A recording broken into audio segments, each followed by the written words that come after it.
I would say that the teachers who've had most impact on me are not, sad to say this in a way, not the living teachers, but the ones from recordings. The first time I heard klezmer music and actually listened to real klezmer music it was played on the radio, and it was a track by Naftule Brandwein called Fil Nimachotule Maheim, and I thought, what is that?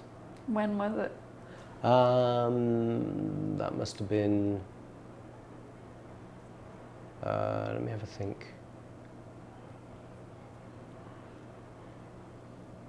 1982?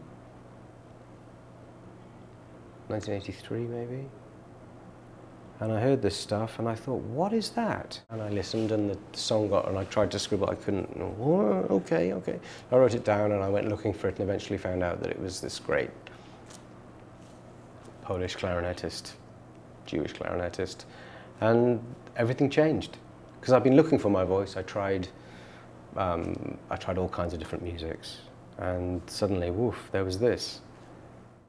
I got hold of a load of early recordings. I went to the library. There were some of the early reissues on vinyl, and I listened to them all and I copied them and I wrote them, transcribed them, and stayed up late playing them on clarinet.